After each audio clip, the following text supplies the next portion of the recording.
नमस्कार, मैं हूं तरुण नांगिया और आप सब देख रहे हैं लीगली स्पीकिंग विद तरुण नांगिया। ऐसा देखा गया इस देश की राजनीति में कि नीति, राजनीति और कानून में बहुत ज्यादा अंतर नहीं है, क्योंकि ये ना एक दूसरे के आगे पीछे चलते हैं। बहुत सारे नेता तो ये समझ नहीं पाते हैं कि कानून और राजनीति में कितना निकट तम एक तक उनका है, तो वो उनको फिर ये देखना पड़ता है कि कितने सारे वकील जाकर के प्रधानमंत्री भी बने, फाइनेंस मिनिस्टर भी बने, कई सारे उच्च जो पद हैं देश में उनको इसलिए मिले क्योंकि उनको कानून का ज्ञान था। और ऐसे ही आज एक कोई विषय पर हम चर्चा करने वाले हैं जिसमें कानून और राजनीति दोनों आ जाती है, जो कि है प्लेसेस ऑफ वर्शिप एक्ट। ये एक्ट की अमेंडमेंट को लेकर के बात होने वाली है। ये एक्ट कब एक तरीके से कब पास हुआ ये बिल, फिर इसमें क्या क्या चेंजेस हुए हैं आगे जाके और अब क्या स्थिति है। और इसके साथ हम चर्चा करेंगे अश्विनी उपाध्याय जी से। अश्विनी जी, जैसा कि आप सबको पता है कि एक तरीके से पॉलिटिकल एक्टिविस्ट भी हैं, पर जाने माने वकील भी हैं। तो ये हमको ना एक तरीके से दोनों समझा सकेंगे कि इसमें पॉलिटिकल पहलू क्या है, लीगल पहलू क्या है। अश्विनी जी, अच्छा लग रहा है आपको बहुत दिन बाद देखकर शो पर। आपका शो में स्वागत है। नमस्कार। तो शुरू करें अश्विनी जी कि क्या है प्लेसेस ऑफ वर्शिप एक्ट और इसमें क्या बदलाव आए हैं इतने सालों। तरुण जी, आज जो आपने विषय रखा है प्लेसेस ऑफ वर्शिप एक्ट, ये बहुत ही महत्वपूर्ण विषय है। इसको हिंदी में हम पूजा स्थल कानून भी कहते हैं। अच्छा, मैं इस पूजा स्थल कानून को कानून नहीं बल्कि काला कानून कहता हूँ। और हमने सुप्रीम कोर्ट में अपनी पिटीशन में भी लिखा है, सिनॉप्सिस में लिखा है, मेन बॉडी में भी लिखा है, this is not a act, this is the black law, this is not a law but A black law. मैं इसके कानूनी एंगल को बाद में आपको बताना चाहूंगा, लेकिन पहले मैं आपको ये बताना चाहूंगा कि ये इसकी इतिहास क्या है, बना क्यों। आपको याद होगा कि 1988 के बाद और खासकर 1990 आते आते एक नारा लगता था, अयोध्या तो झांकी है, काशी मथुरा बाकी है। और विश्व हिंदू परिषद का, संघ परिवार का, भारतीय जनता पार्टी ने खुद इस पूरे मुहिम को ओन कर लिया था, खुद उस पर काम कर रहे थे। आडवाणी जी ने रथ यात्रा शुरू कर दिया था, उनकी प्लान हो चुकी थी कि रथ यात्रा भी करेंगे। तो अयोध्या, काशी और मथुरा को मुक्त कराने के लिए एक बहुत बड़ा राष्ट्रव्यापी अभियान शुरू हो चुका, जिसमें सांस्कृतिक संगठन, चाहे वो बजरंग दल हो, विश्व हिंदू परिषद हो, वो तो काम कर ही रहे थे। राष्ट्रीय सेवक संघ इसमें काम कर रहा था पूरा। भारतीय जनता पार्टी पार्टी होने के नाते भारतीय जनता पार्टी ने खुद इसको अपने मैनिफेस्टो में ले लिया था और अपने चुनावी इसको मुद्दा बना दिया। आपको अच्छी तरीके याद होगा आडवाणी जी की जो यात्रा, जिसमें माननीय प्रधानमंत्री मोदी जी पूरा उसको प्लान कर रहे थे, यात्रा के साथ चल रहे थे।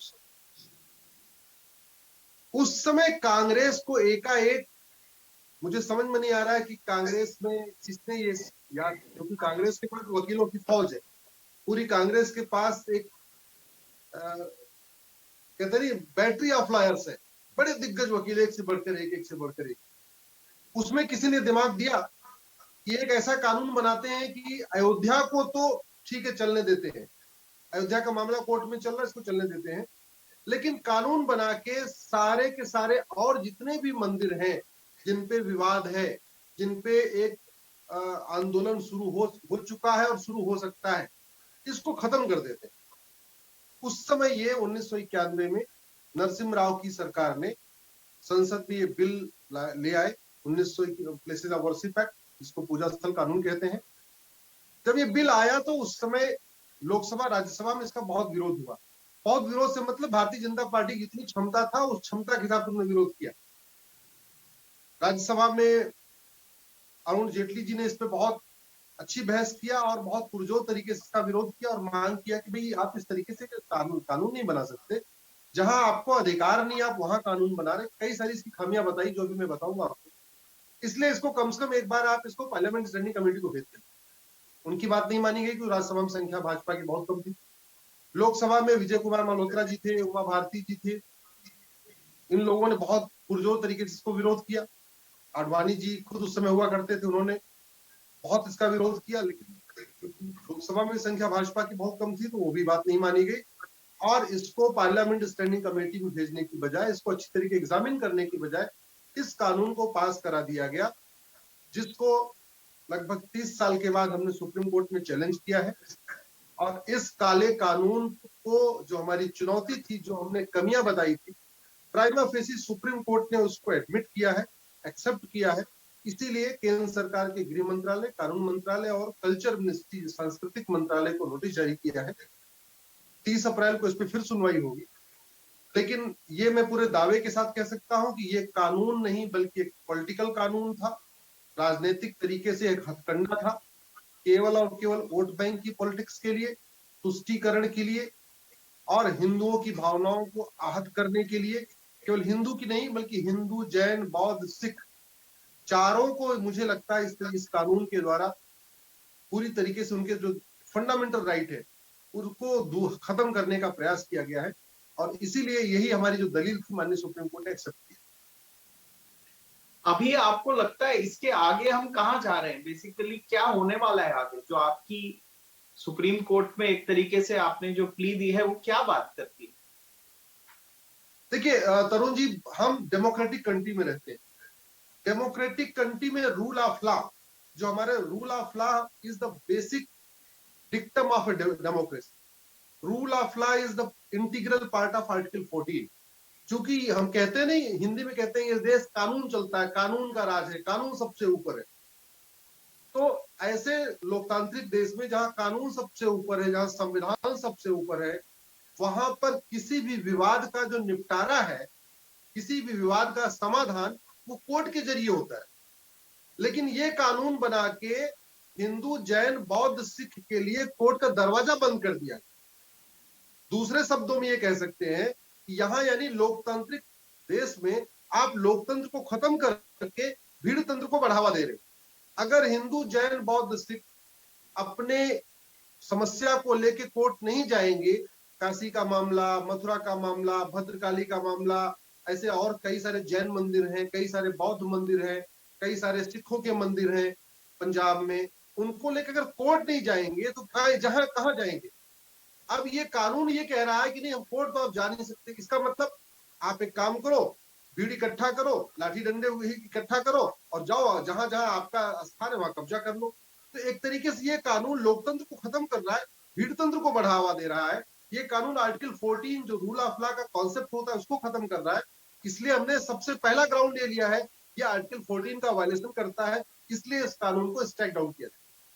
अच्छा, प्लेसेस ऑफ वर्शिप एक्ट में जो आपने सुप्रीम कोर्ट में पीआईएल फाइल किए, उसके बारे में सुब्रमण्यम स्वामी जी ने भी ट्वीट किया था, मेरा जितना मैंने देखा था। एक तरीके से आपके बारे में सराहा था आपके कदम को, और शायद वो भी कुछ फाइल करने वाले हैं इस बारे में, ऐसा भी कुछ कहा था। तो क्या वो इंप्लीड कर रहे हैं अपनी पिटीशन को आपके केस के साथ? आई मीन आप लोग जॉइंटली जा रहे हैं, क्या हो रहा है उसमें? नहीं, स्वामी जी की पिटीशन ऑलरेडी थी और स्वामी जी की पिटीशन भी एक्सेप्ट हो गई है। हमारे पीआईएल पे 12 मार्च को नोटिस इशू हुआ था, स्वामी जी की पीआईएल पे 26 मार्च को नोटिस इशू हुआ है और अब उनकी पीआईएल को हमारे पीआईएल से टैग कर दिया गया। तो लीडिंग पीआईएल हमारी रहेगी, लेकिन अब वो सेकंड पीआईएल उनकी आ गई है, तो सेकंड पिटिशनर वो हो गए हैं। ऐसे एक लखनऊ के कोई संस्था है, उसने भी फाइल कर दिया है, विष्णु जैन और हरिशंकर जैन जी ने फाइल किया हुआ है। इसके अलावा कुछ इसको अपोज करने वाली पिटीशन भी आ चुकी है। एक कोई लखनऊ की टीले वाली मस्जिद है वो आ गया है, जमीयत उलमा हिंद आ चुका है। तो अब ये मामला चूंकि बहुत गंभीर है, मामला इसमें काशी का मामला भी है, मथुरा का मामला भी है, भद्रकाली का मामला भी है, जौनपुर के अटाला मस्जिद का भी मामला है, अहमदाबाद के मंदिर का भी मामला है, पंजाब के 2-3 मंदिरों का मामला है। तो ये मामला काफी गंभीर है और इसका समाधान मैं तो फिर से कह रहा हूँ कि समाधान 2 तरीके से हो सकता है। एक पहला क्या समाधान है, सबसे आसान समाधान ये है कि वेद, पुराण, गीता, रामायण में जिन धार्मिक स्थानों का जिक्र है उसको हिंदुओं को दे दिया जाए। बाइबल में जिसका जिक्र है उसको क्रिश्चियन को दे दिया जाए। कुरान में जिसका जिक्र है, हदीस में जिसका जिक्र है उसको मुस्लिम्स को दे दिया जाए। गुरु ग्रंथ साहिब में जिस स्थान का जिक्र है उसको सिखों को दे दिया जाए। ऐसे जैनियों में जो अपना स्थान का जिक्र है, जो उनके धर्म ग्रंथ में, उनको जैन को दे दिया जाए।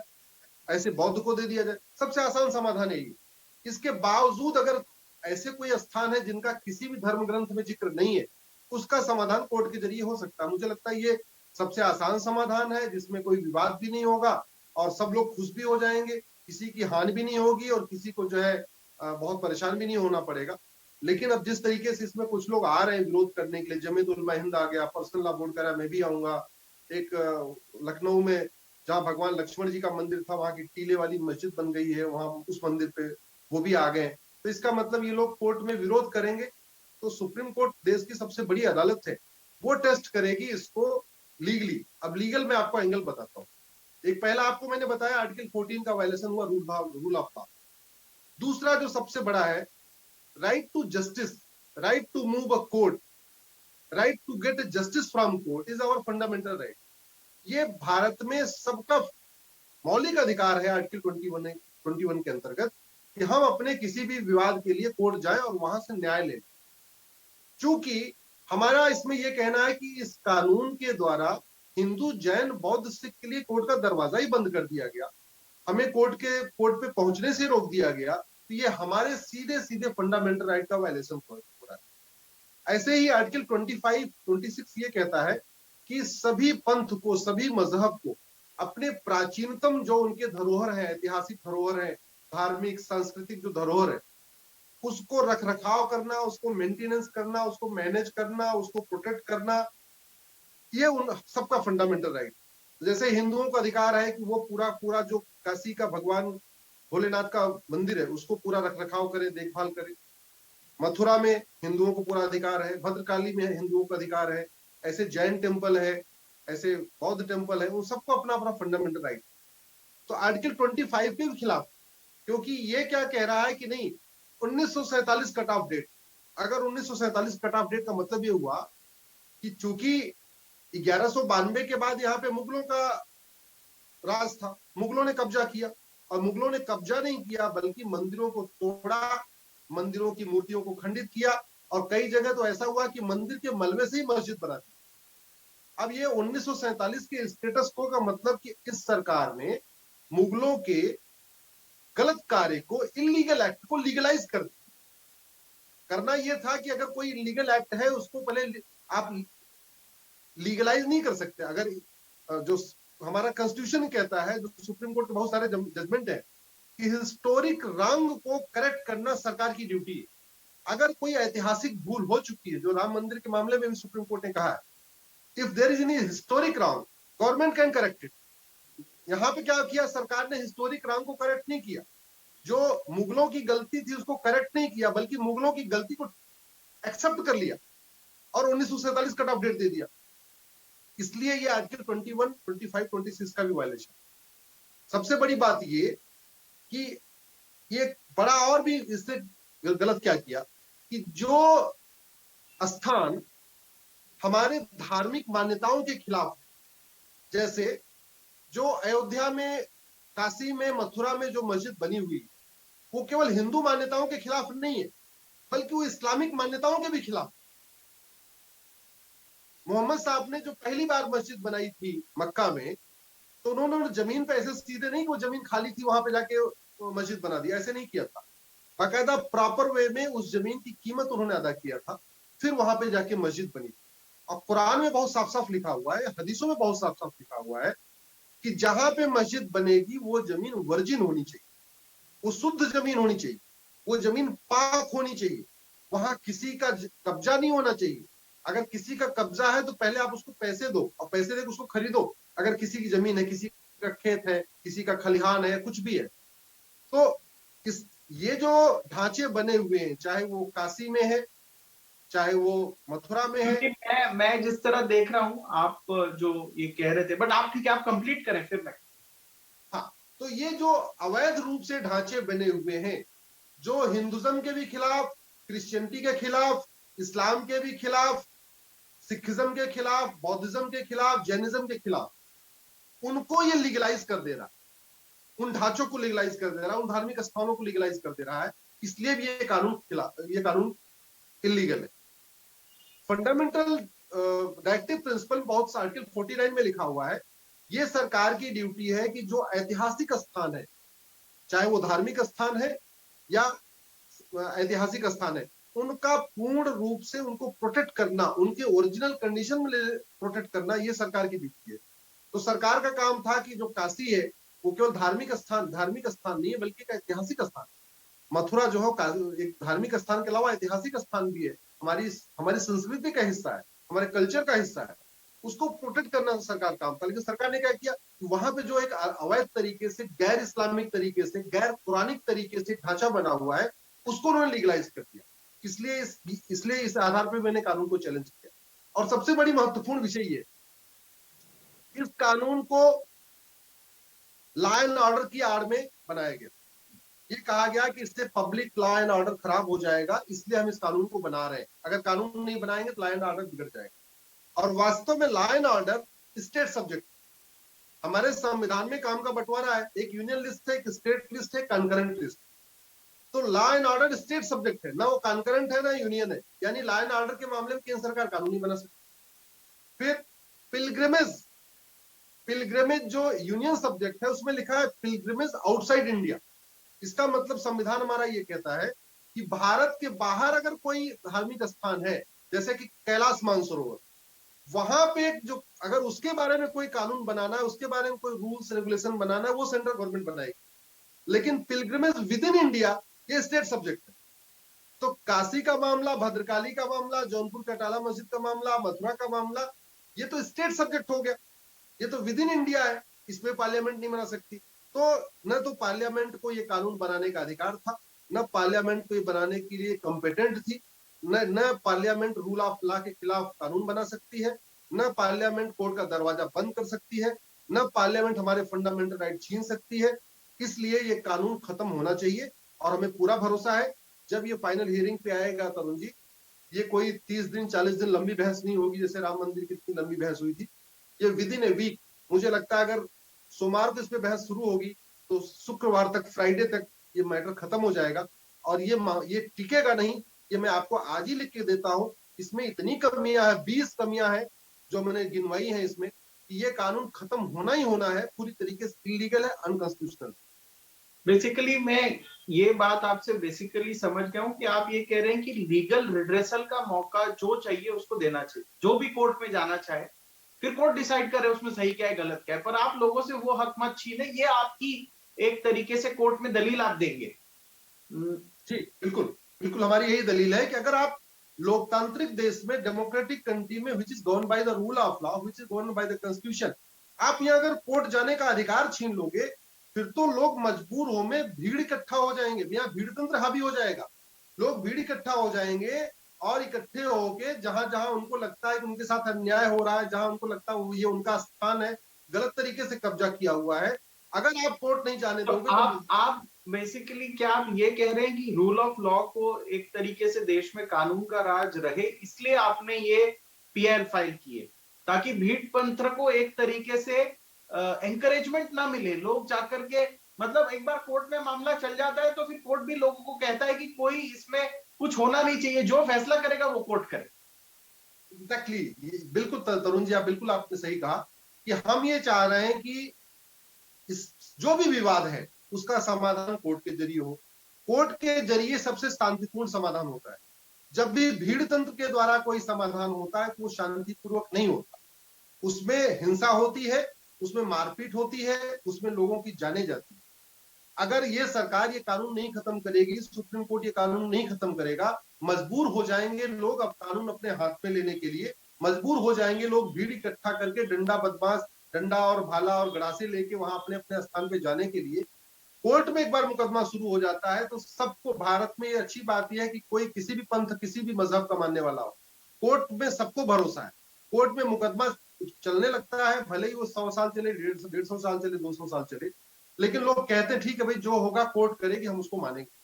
तो जब ये कानून खत्म हो जाएगा तो जितने भी मामले हैं, चाहे वो बिहार में कुछ स्थान है, कुछ महाराष्ट्र में स्थान है, मध्य प्रदेश में भी कई स्थान है, ऐसे 100 बड़े महत्वपूर्ण स्थान है जिनका जिक्र वेद, पुराण, गीता, रामायण में है, जिनका गुरु ग्रंथ साहिब में जिक्र है, जिनका जैनियों के धार्मिक किताबों में जिक्र है, बौद्धों के धार्मिक किताबों में जिक्र है।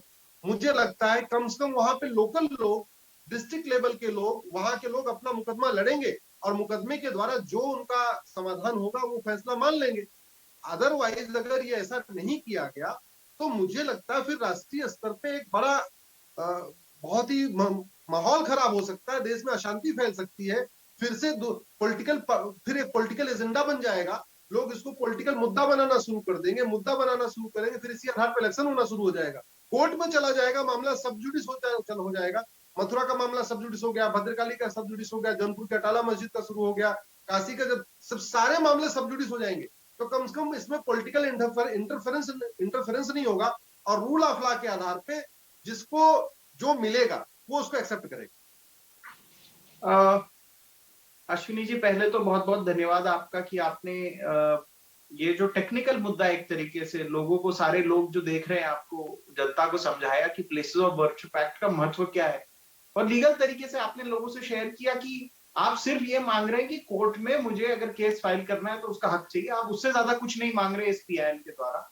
देखते हैं सुप्रीम कोर्ट इसमें आपकी और आपके साथ, आपके बाद में जो लोगों ने पीआईएल फाइल की है क्या निर्णय लेती है, क्योंकि एक ही निर्णय आएगा क्लब होने के बाद तो, और उसके बाद फिर हम आपसे फिर बात करना चाहेंगे। बट आज आपने हमको अपना समय दिया शाम को, इसलिए आपका बहुत बहुत शुक्रिया, और जल्द फिर आपसे मिलेंगे लीगली स्पीकिंग पर। और आप सब लोगों ने ये शो देखा, इसके लिए आपका बहुत बहुत शुक्रिया। Thank you.